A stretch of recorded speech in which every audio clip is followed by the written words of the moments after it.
¿Alguna vez te has detenido realmente a pensar en la manera en que hablas? No me refiero solo a las palabras que eliges, sino a todo lo que tu voz revela sobre ti. La entonación, el acento, el ritmo y hasta el volumen con que te expresas. ¿Qué dice tu voz acerca de quién eres y cómo te percibe el mundo? Ludwig Wittgenstein, un filósofo fundamental del lenguaje, afirmó que los límites de mi lenguaje significan los límites de mi mundo. Esto no solo sugiere que el lenguaje determina nuestra percepción, sino que también implica que la forma en que hablamos puede delimitar nuestro espacio social y cultural. Pero, ¿acaso no hay algo aún más profundo? ¿Podría ser que la manera en que hablamos no solo refleja quiénes somos, sino que en cierto modo nos define? ¿Seríamos otras personas si nuestras voces sonaran diferentes? Nuestra voz no es simplemente un conjunto de sonidos. Lleva consigo historias personales, raíces culturales y una identidad. En ese sentido, la voz es un símbolo de pertenencia, una especie de pasaporte invisible que puede abrirnos puertas o, en cambio, colocarnos barreras que limitan nuestras oportunidades. Piensa en esas veces en las que has notado a alguien cambiar su tono al hablar con su jefe, o ajustar su acento y vocabulario al presentarse en un entorno nuevo o desconocido. No es casual ni arbitrario, se trata de una adaptación social. Nuestro modo de hablar se adapta a un conjunto de reglas implícitas, unas normas invisibles que dictan qué es aceptable y qué no, dentro de determinados círculos sociales. El filósofo francés Michel Foucault sostuvo que el discurso no es meramente un medio para comunicar ideas, sino un campo de batalla donde se disputan poder y control. Esto significa que la forma en que hablamos puede abrir o cerrar puertas.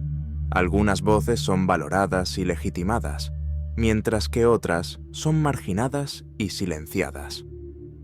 Pierre Bourdieu, sociólogo francés, acuñó el concepto de capital lingüístico para explicar que nuestra manera de hablar puede conferirnos estatus social o, por el contrario, relegarnos a posiciones de desventaja dentro de la sociedad. Esta dinámica se instala desde la infancia, cuando estudios han demostrado que los bebés ya muestran preferencias hacia voces que se parecen a las de sus cuidadores. En la infancia, esta preferencia se manifiesta de forma natural y sin prejuicios. Sin embargo, en la vida adulta, se transforma en un sesgo social estructurado. Los niños tienden a elegir a sus amigos no solo por la apariencia, sino también por el acento y la forma de hablar. Y en la vida adulta, esta inclinación se convierte en prejuicio. Las personas con acentos considerados diferentes o no estándar suelen ser percibidas como menos inteligentes, menos confiables o menos competentes, aunque digan exactamente lo mismo que cualquier otra persona. Un caso ilustrativo es el de Manuel Fragante, un veterano de guerra con un currículum impecable que perdió una oportunidad laboral únicamente por su acento filipino, que incomodó a los entrevistadores. Pese a que luchó legalmente contra esta discriminación, el tribunal determinó que negar un empleo por la forma en que alguien habla no era ilegal. Fragante no perdió el puesto por falta de capacidad, sino por su voz, por la forma en que sonaba, que no encajaba con lo socialmente aceptado. Este ejemplo revela cómo, detrás de un detalle aparentemente superficial como el acento o la entonación, opera silenciosamente un sistema de exclusión y pertenencia. Jean-Paul Sartre, otro gigante de la filosofía, decía que el infierno son los otros, pero quizás el verdadero infierno sea lo que los otros hacen con nuestra voz. Frantz Fanon, psiquiatra y filósofo, experto en los efectos de la colonización en la psique de los pueblos dominados, observó que uno de los primeros ataques contra una cultura colonizada no es físico, sino lingüístico.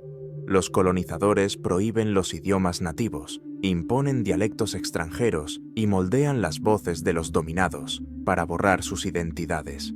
El apartheid en Sudáfrica o la dictadura de Franco en España, que intentó erradicar el catalán y el vasco, son ejemplos claros de esta violencia lingüística. Cuando alguien busca controlar a un pueblo, primero intenta silenciar su voz. Pero, ¿y si la resistencia surgiera precisamente a través del habla? Judith Butler, filósofa contemporánea, habla sobre la performatividad del lenguaje, la idea de que nuestra identidad no es algo fijo, sino un acto constante de representación. Esto explica por qué ciertos grupos se apropian de sus formas de hablar como una bandera de resistencia. Piensa en los raperos que transformaron el inglés marginado en poesía de protesta, o en las lenguas indígenas que han sobrevivido siglos de represión. La manera en que hablamos puede ser un acto de sumisión o de subversión. Hoy, en medio de esta batalla invisible de voces, el mundo digital está transformando las reglas del juego. Marshall McLuhan decía que el medio es el mensaje, y en la era de Internet, la forma en que hablamos está siendo redefinida. Los dialectos se mezclan, emergen nuevos patrones de comunicación y el inglés formal ya no es el único protagonista en la escena global. Influencers con acentos regionales se vuelven virales y las voces que antes eran silenciadas empiezan a ser escuchadas. Pero, ¿significa esto que la discriminación lingüística desaparecerá? ¿O estamos simplemente reemplazando una forma de exclusión por otra? Zygmunt Bauman, con su teoría de la modernidad líquida, nos invita a cuestionarnos si realmente nos estamos volviendo más inclusivos o solo estamos navegando hacia nuevos patrones de exclusión, más sutiles y flexibles. Al final, Nietzsche tenía razón al decir que no hay hechos, solo interpretaciones. La forma en que hablamos moldea la percepción que otros tienen de nosotros y, por ende, define parte de nuestra identidad. Entonces, si nuestra voz fuera diferente, ¿también cambiaría nuestro destino? La pregunta más inquietante es, ¿quiénes somos realmente? ¿Somos reflejo de un yo interno auténtico o simplemente una construcción moldeada por las expectativas y prejuicios de los demás? Sartre afirmaba que la mirada del otro nos transforma. Si esto es cierto, ¿qué podemos decir de nuestra voz? La incómoda verdad es que nadie habla igual todo el tiempo. Nuestra entonación, ritmo e incluso la elección de palabras varían según el contexto y la compañía. El lenguaje no es solo una herramienta para transmitir ideas, sino un espejo social que refleja nuestra necesidad de pertenecer. La lingüista Penélope Eckert descubrió que adolescentes dentro de la misma escuela modificaban su forma de hablar dependiendo del grupo con el que querían identificarse. Los deportistas tenían un tono diferente al de los jóvenes rebeldes o los burnouts.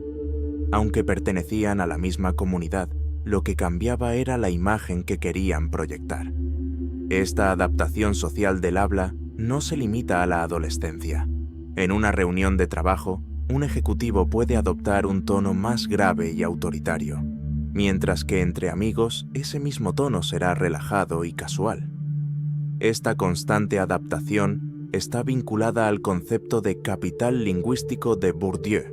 La manera en que hablamos es un recurso social valioso. Quienes dominan el lenguaje estándar tienen más posibilidades de ser escuchados, respetados y aceptados, mientras que quienes se alejan de esa norma suelen ser estereotipados, excluidos o silenciados. El problema es que esa norma no es neutral, sino que ha sido construida para favorecer a ciertos grupos en detrimento de otros. Un ejemplo brutal de esta imposición fue el apartheid en Sudáfrica, donde se prohibió enseñar lenguas nativas en escuelas, imponiendo el africano como idioma obligatorio.